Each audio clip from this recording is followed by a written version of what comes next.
Dobrodošli, oziroma hvala občini tudi za tako enodnevno gostovanje, bomo rekli, koliko bo šla maketa pod streho. Tako da, ker je že drugi dan pomladi, bomo kar lepo zunaj malo na zraku, ker je tudi Nova Gorica ne nazadnje pod nebom in posebej nas veseli, da se v manj kot 4 mesecih pravzaprav že tretjič zbiramo ob pridobitvah za slepe in slabovidne, tako da je očitno to sodelovanje, kot kaže, med Goriškim muzejem, študenti, medobčinskim društvom slepih in slabovidnih Nova Gorica in mestno občino Nova Gorica kar precej plodno. No, če osvežim spomin za tiste, ki niste bili blizu, samo na zadnje srečanje iz tega sklopa nagrado Kromberg, tam smo najprej decembra postavili repliko Rusjanovega spomenika, v kateri so se potem zbrali še soproga in sin kiparja Lenasija in tudi nečakinja letalcev Rusjan. In že takrat smo napovedali pravzaprav to srečanje, ki smo mu sedaj priča.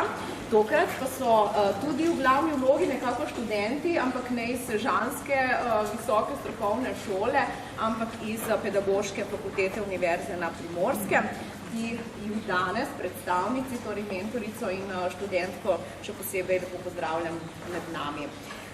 Zgodba približevanja umetniških in muzejskih predmetov ranljivim skupinam pa sega seveda še precej dlje in vse skozi jo budno spremlja in usmerja predsednik medobčinskega društva slepih in slabovidnih Igor Miljevec.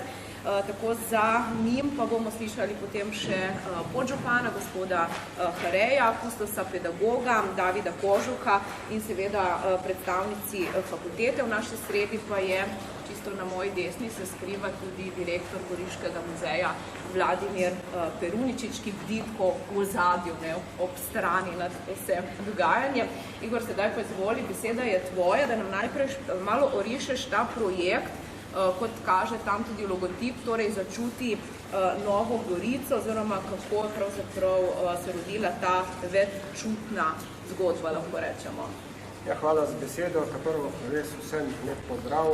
Ja, to je zgodba, ki jo pišemo, je rekel, slepi in slabovidni skupaj z mestno občino za več let, kajti vemo, da mestna občina ima strategijo dostopnosti za vse ranljive skupine in del te zgodbe je tudi delo z sodelovanje z muzejem in z raznimi fakultetami. Kot smo rekli, po 3 letih, mislim, da je 3 leta, 2019 smo imeli prvo zelo uspešno akcijo skupaj s fakulteto, kjer dejansko smo imeli sliko, ki je bila prilagojena tipno. Pred nami je nov izziv, kot vidimo, bi rekel, malo drugačna zgodba 21 študentov za društvo, ki jih je bil pač nekje koordinator pravzaprav pozvano. Nov izziv tudi za mene. Na koncu vemo, da z Davidom pišemo različne zgodbe. Ravno prejšnji mesec smo bili tudi na fakulteti v Ljubljani, tako da te zgodbe se ne pišejo samo v Novi Gorici. Počasi se pomikamo v zamejstvo, tako da res še enkrat hvala res vsem, ki dejansko v tej zgodbi sodelujejo, predvsem pa se zahvaljujem članom, ki se pač udeležujejo, pravzaprav testirajo vse te naše aktivnosti, ki imamo, kajti društvo je znano po tem, da vse, kar gre, bi rekel, kar pride ven, se tudi testira, člani povejo svoje pripombe in na osnovi teh pripomb, ki jih povejo uporabniki, se zadeva izboljšujejo in njih tako mislim, da bo tudi ta maketa danes dobila sigurno še kakšne izboljšave, kljub temu, da je bilo res vloženo ogromnega dela in da bi se res zahvalil vsem, ki so kakorkoli pripomogli, tudi donatorjem in vsem tistim, ki so pridno zbirali Lego kocke po celi Sloveniji, kajti moram reči, da tu je bila kar velika akcija in tudi nekaj donatorjev nam je finančno podprlo. A je vem našteti, Igor, tudi če je kdo od vas tu, torej Bauhaus Slovenija, Zavod Dostop, HIT, Nova Gorica, Zveza slepih in slabovidnih Slovenije, EcoKnap, Sweebrand in Apollo. Upam, da nisem koga spustila, tako da hvala lepa vsem podpornikom. Ja, brez njih dejansko tega ne bi bilo, ker predvsem je bilo potrebno material, ki ga rabimo kot posebne specifike, o katerem bodo povedali moji, bi rekel, tisti, ki so o tem bili bolj blizu. Tako da res še enkrat hvala vsem, ki ste kakorkoli pripomogli k tej zgodbi. Jaz mislim, da to ni naša zadnja zgodba, kaj vemo, da pač medobčinsko društvo širi svoje obzorja, pravzaprav omogoči našim članom, da se dejansko udeležujejo tudi drugih aktivnosti. Tako da še enkrat hvala vsem, ki ste kakorkoli in vsem tistim, ki ste danes prišli na to otvoritev makete.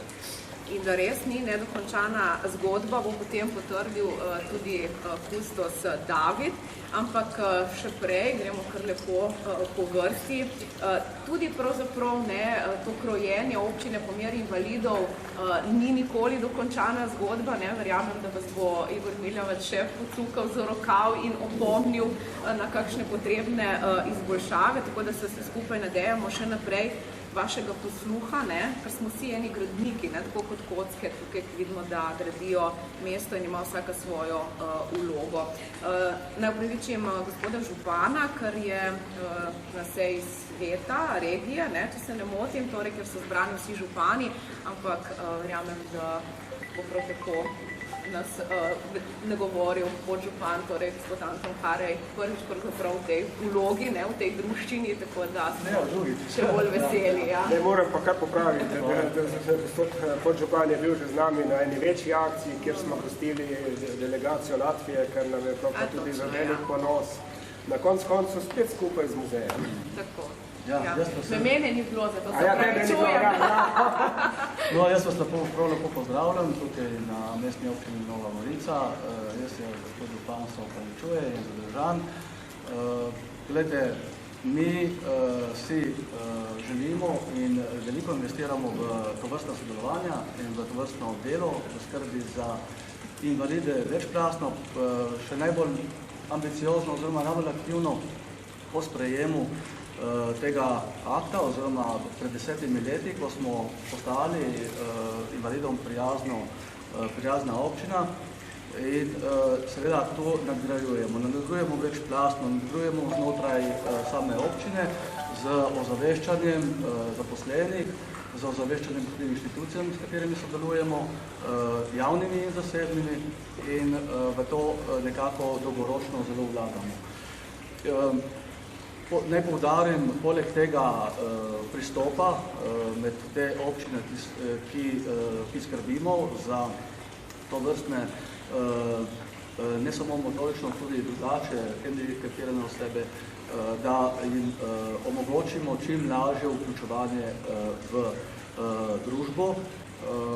Seveda je prvi pogoj najprej fizična prisotnost, da se lahko sploh različni motorično ovirani vključujejo, spravi, da pridejo do same občinske stavbe, občinske in javne stavbe, to je po zakonu o gradnji.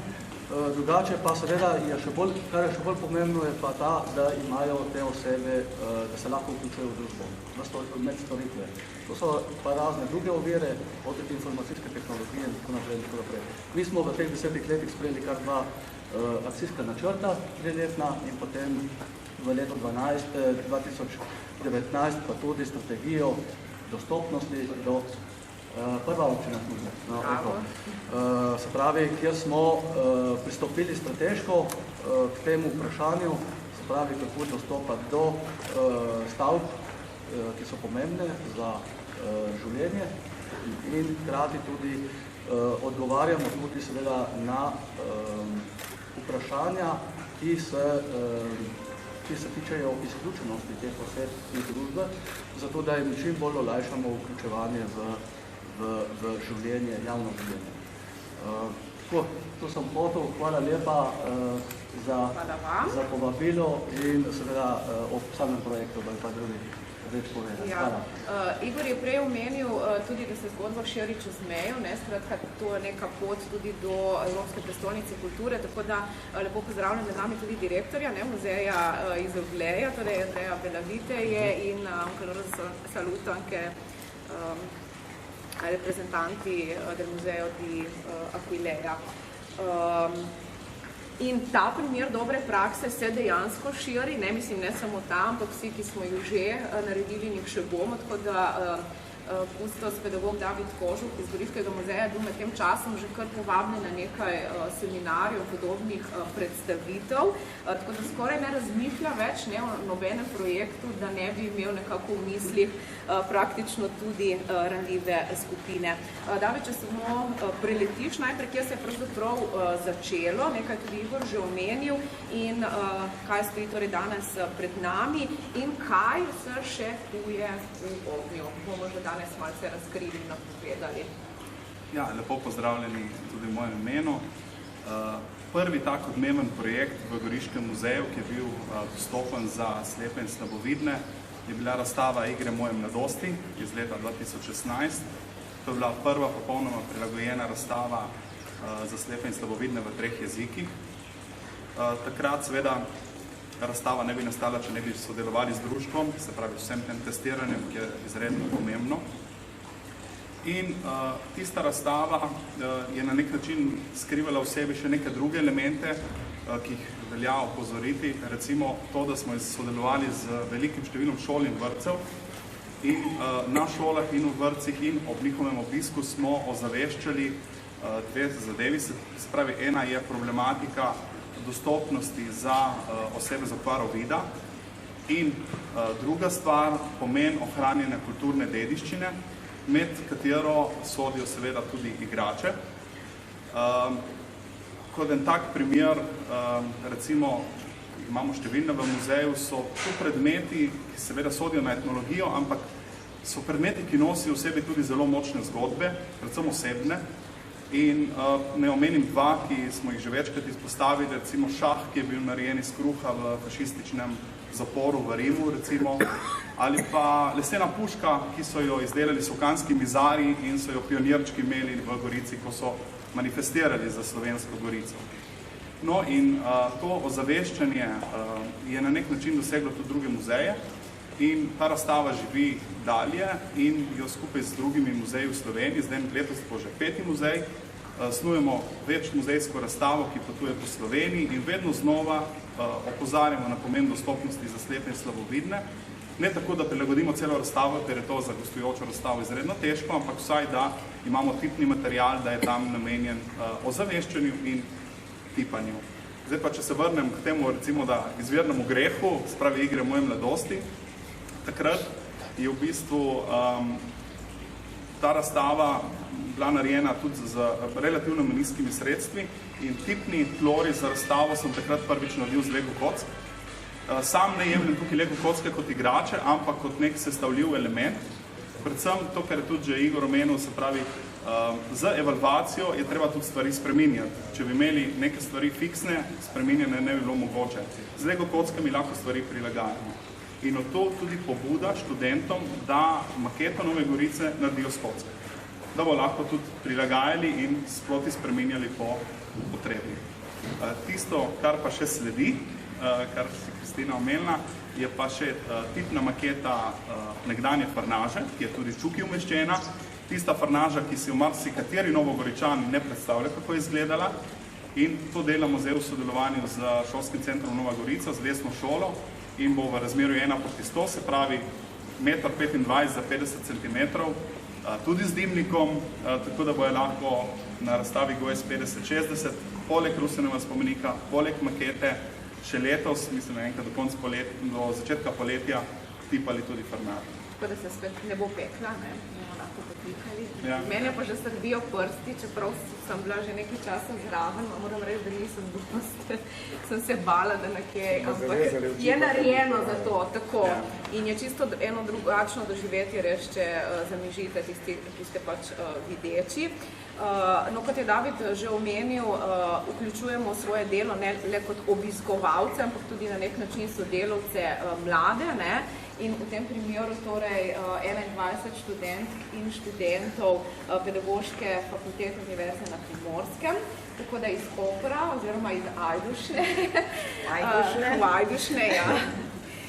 sta danes z nami mentorica, doktorica Mateja Maljevac, mislim, da si podobni, nekaj skupnega imate, ja, in Urška Kovšca, torej predstavnica študentov drugega letnika inkluzivne pedagogike, tako da prosim, da nam kar razložite, zakaj je tako, kako ste izbrali vas material tudi s pomočjo Petra Rota, sem ga previdela, ja, tiflopedagoga, ki vam je nudil to strokovno podporo z druge plati, kot ste sicer deležni v klopeh, pa pozdravite lepo tudi vse kolege, ki so danes pridno na faksu. Izvolite, mogoče malo popravek. Letnik je že zaključen. Zdaj je že tretji, ne? Je zaključena. Kolegi so že zaključili. Nekateri delajo, nekateri pa še pišejo magistrske naloge. Ko se je začelo, to že lani, tako da nekaj časa nastaja. Pravzaprav je maketa začela nastajati že v zimskem semestru.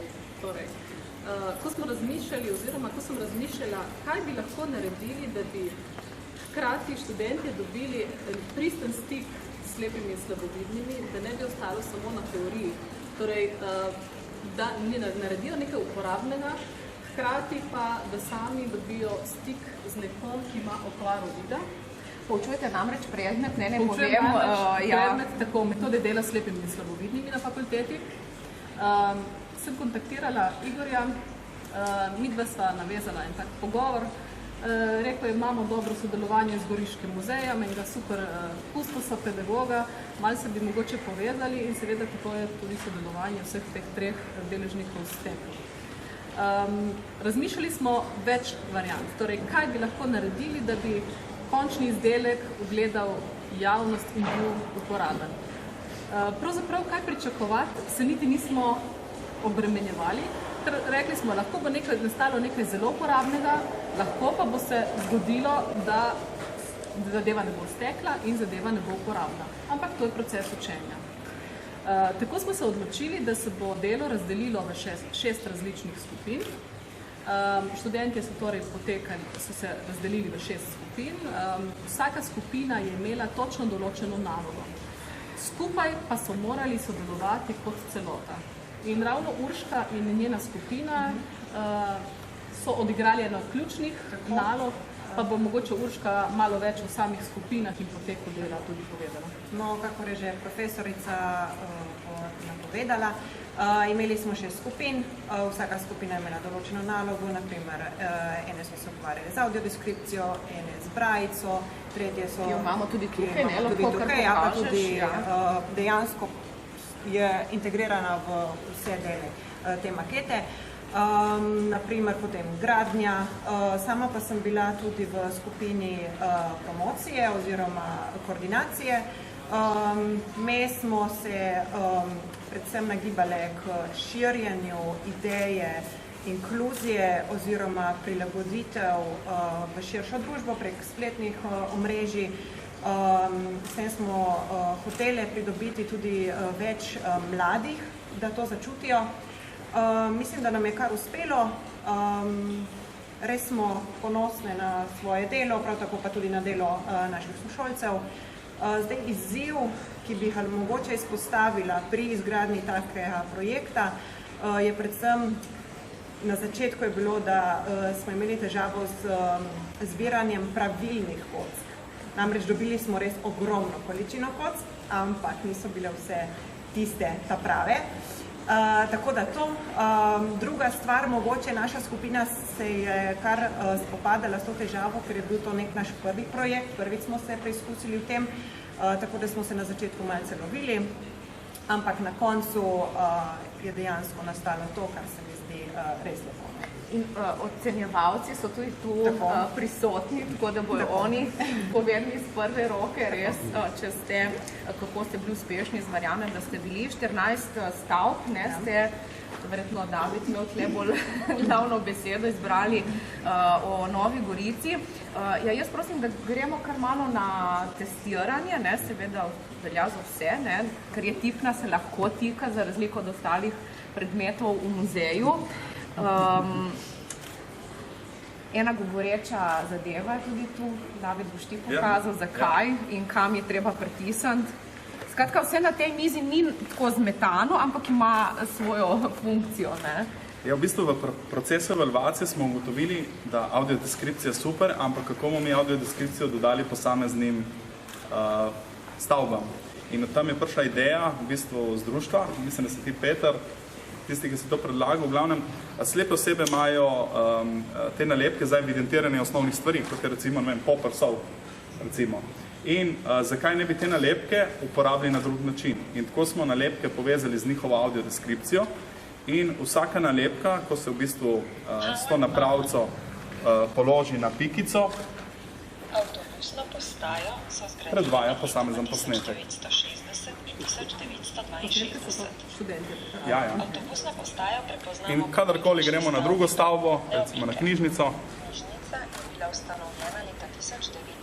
in tako v bistvu osebe lahko spoznajo vseh 14 stavb, ne da bi jim bilo potrebno brajci. Zakaj? Ker dobro vemo, da brajca je super, ampak da nekatere osebe, ki imajo težave z okvaro vida v kasnejšem življenjskem obdobju, ne obvladajo tako dobro brajco in na ta način v bistvu lahko vsako stavbo slišijo kot primerno.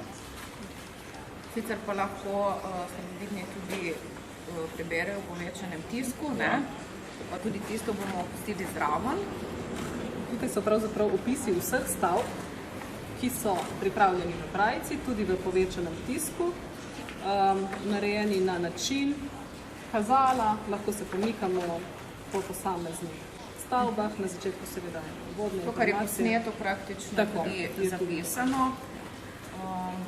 Mogoče bi dodala še, naša skupina se je potem odločila glede na naš logotip, da bi tudi ta približali osebam s slepoto in slabovidnostjo. Najdemo ga na levi strani makete, tako da se ga tudi tisto lahko utipa. Kakšno vprašanje, razen izjav? Peter, kako so se odrezali? V redu. V redu, super so bili, super. Verjetno nekaj novega tudi za vas, ne na zadnje, ne delate vsak dan maket. Ja, sem gotovo, da mogoče bi bil malo preskop, če bi šel profesorja ali pa pomembno je tukaj, da so dali pomislek. Mislim, da so dali v razmislek, da stvari oziroma pripomočke, ki so namenjene osebam z okvaro vida, da so lih eni drugi, moraš biti pozoren na malo druge stvari.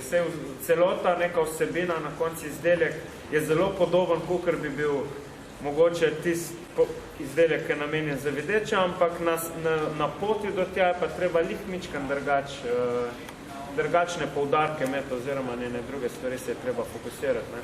Jaz sem mogoče še največ komentarja, pa še največ sem sodeloval pri opisu, ker opisovanje je za slepe osebe zelo pomembno, da bodo dali ta občutek, o čem govorimo. Mi, če poslušamo opis stavbe in jo zraven gledamo, je tisto opis je dovolj, da sam vemo, kaj se tukaj noter dogaja. Medtem, ko opisujemo slepi, mora biti pa opis tudi nekih fizičnih zadev. Kar je nam samoumevno, ne? Kar je nam samoumevno, mora biti tudi fizičen opis, točno zelo, zelo mogoče natančen, precizen. Malo usmeritev, ja. Gremo na en sprehod, če ste za to. Da se ne bojo bolele noge, k večjemu roke. Dovoliš, da sem začasno to maknemo, odstranimo, tako da bo tudi lepši. Peter, ja. Glej, zdaj se pripelješ. Gremo pogledati. Dobro. Da se ne boste zgubili, ampak še vedno lahko kakšnega primete pod roko, pa se sprehodite skupaj, je lepše. Bojana, kaj se vidiš? Tukaj je ena legenda. Torej, tukaj na sredini spodaj imate legendo. Na legendi je napisano v videčem, ampak tudi v brajici. 13 SNG Nova Gorica, se pravi gledališče. Gledališče, ja. In na koncu... 14 Goriška knjižnica. Tako. In zdaj, naprej od tega besedila...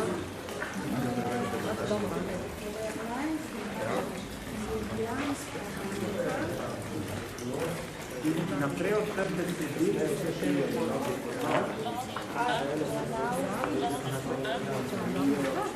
Ja, to naprej, kar imaš naprej napisane v konceptu, je pa so različni materiali. Tukaj je malo bolj mehk material, en je malo bolj grob material. Ti materiali se potem ponovijo na strehah teh ustanov, ne? Torej, naprimer, hotel Argonaut ima zelo tako mehko streho, ne? In zdaj, ko boš šla raziskovati tole mapo, zemljevid, boš našla... Čakaj, to je tako kot to. Kaj je to? Čakaj, da ja. To? Recimo? Aha, evo, si našla, ne? Ja, to je 12 Ljubljanska banka. Evo, in torej si našla Ljubljansko banko, ne? In tukaj dole ob Ljubljanski banki je še enkrat tudi napisana številka 12, ne? Torej, da se legenda tudi pol ponovi zdraven same stavbe, ne? Torej, ja, več koga, ja, ne prav. Odmaknemo naše in v bistvu predavamo o zgodovini Nove Gorice. Lahko gremo še na kopališče, Trnava. Ja, malo smo to poskušali nakazati. Naprej se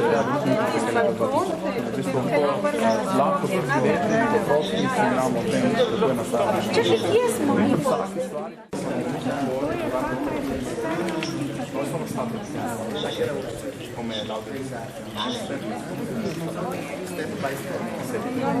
Andiamo poi. Queste cose sono state fatte poi dopo aver...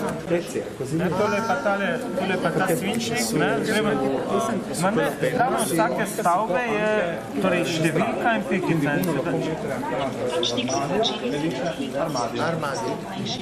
In začnete tako, treba samo položi se konico tega svinčnika na ulico in začne